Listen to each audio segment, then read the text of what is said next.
कि जो गोवा का कॉम्पोजिट कल्चर है, गोवा का जो सेक्युलरिज्म है,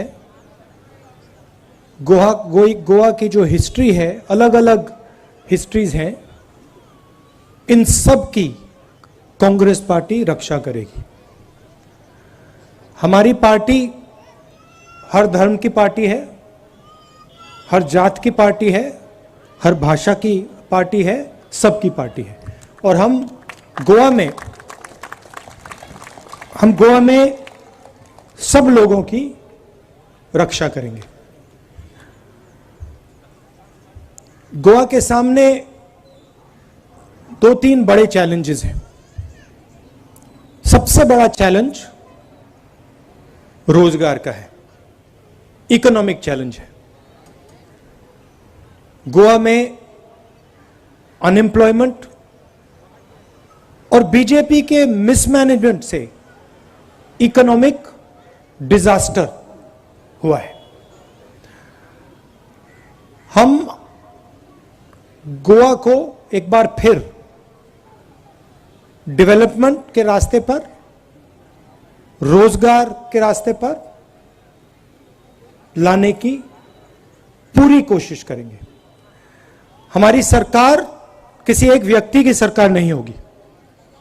हमारा चीफ मिनिस्टर राजा नहीं होगा। हमारा चीफ मिनिस्टर जनता की आवाज सुनेगा। और ये बात मैं हवा में मैं नहीं कह रहा हूं, हमने ये करके दिखाया है। आपने हमसे कहा था इस चुनाव में हमें डिफेक्टर्स को टिकट नहीं देना है। आपने कहा था ना, आपने कहा था। हमने एक डिफेक्टर को टिकट नहीं दिया। सही बात है ना? और यहां पे आपके एक डिफेक्टर घूम रहे हैं, आपको उनसे पूछना चाहिए कि उनको सपोर्ट कहां से मिल रहा है, कौन सी पार्टी से सपोर्ट मिल रहा है। तो आपने हमें कहा कि डिफेक्टर्स को टिकट नहीं देना है। हमने एक डिफेक्टर को टिकट नहीं दिया। आपने हमें कहा कि नए चेहरे चाहिए, घिसे पिटे चेहरे नहीं, नए चेहरे चाहिए, ऑनेस्ट चेहरे चाहिए, जवान युवा चेहरे चाहिए। हमने आपको युवा, फ्रेश चेहरे, डायनामिक कैंडिडेट्स इस चुनाव में दिए हैं। तो आपने हमें डायरेक्शन दी और हमने आपकी बात सुनी। इसी तरीके की सरकार हम चलाएंगे। यह सरकार आपकी सरकार होगी। इस सरकार के दरवाजे आपके लिए खुले मिलेंगे और बातचीत करके, आपसे बातचीत करके, आपके साथ पार्टनरशिप बना के हम गोवा को आगे ले जाएंगे। आपके 2-3 बड़े मुद्दे हैं। सबसे बड़ा मुद्दा आपका एनवायरनमेंट, जिस पर बीजेपी आक्रमण कर रही है, जिसको बीजेपी अटैक कर रही है। कैसे अटैक कर रही है? गोवा को कोल हब बनाकर। गोवा टूरिज्म का सेंटर है। कोल हब बनने से, गोवा के एनवायरनमेंट को नष्ट करने से गोवा की जनता को फायदा नहीं होगा। यह आपने भी हमें बताया है और इस बात को हम बहुत गहरी तरीके से समझते हैं। तो मैं आपको आज आश्वासन देना चाहता हूं कि गोवा में कोई कोल हब नहीं बनने जा रहा है।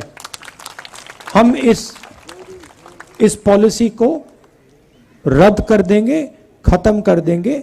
गोवा में कोल हब नहीं बनेगा। ये देखिए, वो छोटा सा बच्चा इस बात को समझ रहा है, वो ताली बजा रहा है। छोटे से बच्चे को बात समझ आ गई, मगर बीजेपी के बड़े बड़े नेताओं को बात नहीं समझ आ रही कि गोवा के एनवायरनमेंट को नष्ट नहीं किया जा सकता है क्योंकि ये गोवा की स्ट्रेंथ है, ये गोवा का कैरेक्टर है और इसको हम नष्ट नहीं कर सकते हैं। दूसरी बात मैंने आपसे कही कि रोजगार पैदा करना है। रोजगार कैसे पैदा होगा? सबसे पहले हमने अपने बजट में 500 करोड़ रुपए गोवा के युवाओं को रोजगार दिलाने के लिए डाला है। किस चीज पे फोकस होगी? आईटी, गोवा को आईटी हब बनाने में, गोवा को एजुकेशन सेंटर बनाने में, गोवा के जो स्मॉल एंड मीडियम छोटे बिजनेसेस हैं, छोटे व्यापारी हैं, उनकी मदद करने के लिए पूरा का पूरा पैसा और पूरी की पूरी एफर्ट हम डालेंगे। ये सबसे जरूरी काम यहां आपकी टूरिज्म इंडस्ट्री है। पूरी दुनिया से लोग यहां आते हैं,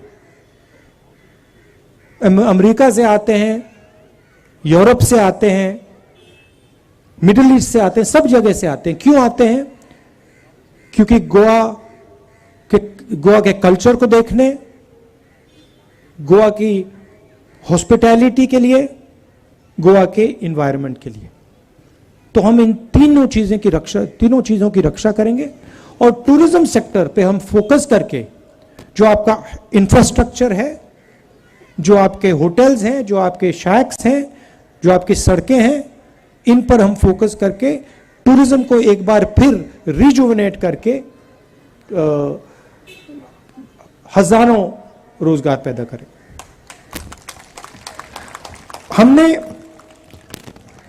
हमने आपसे 3-4 वायदे अपने मैनिफेस्टो में किए हैं, उसके बारे में आपको थोड़ा सा बताना चाहता हूं। कुछ दिन पहले मैंने लोकसभा में भाषण दिया और मैंने कहा कि एक देश के अंदर 2 देश बनाए जा रहे हैं। एक देश चुने हुए अमीर लोगों का, अरबपतियों का, प्राइवेट हवाई जहाज का, और दूसरा देश गरीबों का, बेरोजगार लोगों का, महंगाई का। हम 2 देश नहीं चाहते हैं, हम एक देश चाहते हैं। इस देश में सबको न्याय मिलना चाहिए। यह देश चुने हुए लोगों का नहीं है, अरबपतियों का नहीं है, यह देश आम जनता का है और सरकार का काम गरीब लोगों का, आम जनता की मदद करने का है।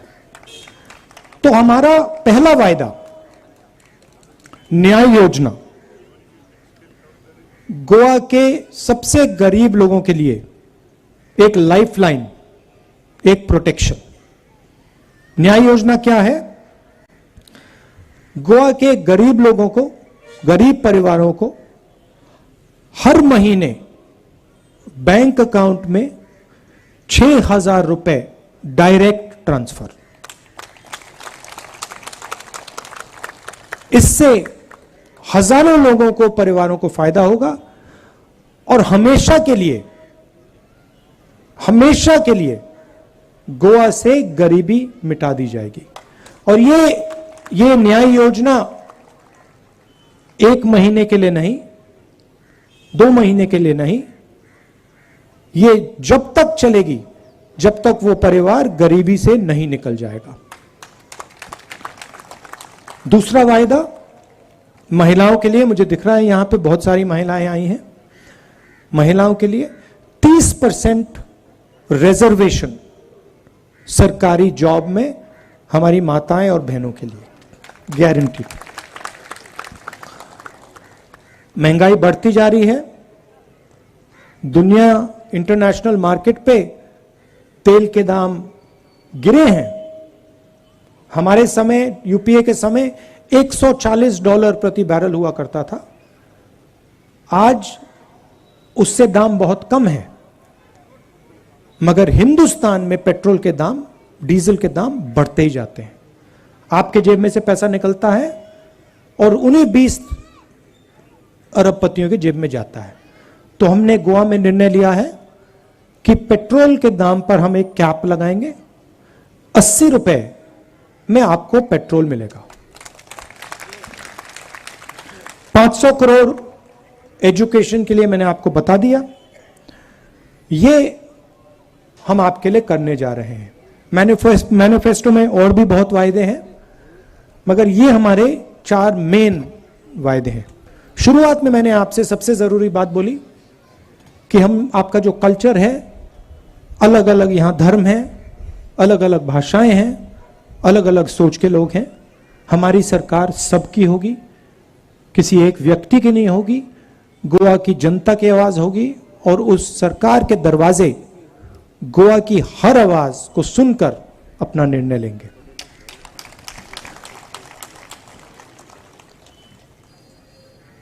गोवा में कांग्रेस और बीजेपी की लड़ाई है। बाकी पार्टियां चुनाव नहीं जीतने वाली हैं, बाकी पार्टियां सरकार नहीं बनाएंगी। सरकार बनेगी कांग्रेस पार्टी की, मगर हम चाहते हैं कि हम फुल मेजॉरिटी के साथ, भारी बहुमत के साथ जीतें, सॉलिड मार्जिन के साथ हम जीतें। इसीलिए आप अपना वोट जाया मत कीजिए। बाकी पार्टियों से को देने से फायदा नहीं होगा, वोट बटेगा और बीजेपी को जाके फायदा होगा। यहां पे मैंने आपको बोला एक डिफेक्टर लड़ रहे हैं, उनको समर्थन बीजेपी कर रही है, पूरी दुनिया जानती है। तो आप अपना वोट जाया मत कीजिए, गोवा में कांग्रेस पार्टी को वोट दीजिए और बीजेपी को हराने का काम कीजिए। क्योंकि बीजेपी की जो सोच है वो नफरत भरी सोच है। वो हिंदुस्तान को बांटते हैं, डिवाइड करते हैं, नफरत फैलाते हैं। हम लोगों को एक साथ लाते हैं, हिंदुस्तान को जोड़ने का काम करते हैं। तो आप कांग्रेस पार्टी को वोट दीजिए, अपना वोट जाया मत कीजिए। आप सबका बहुत बहुत धन्यवाद। नमस्कार।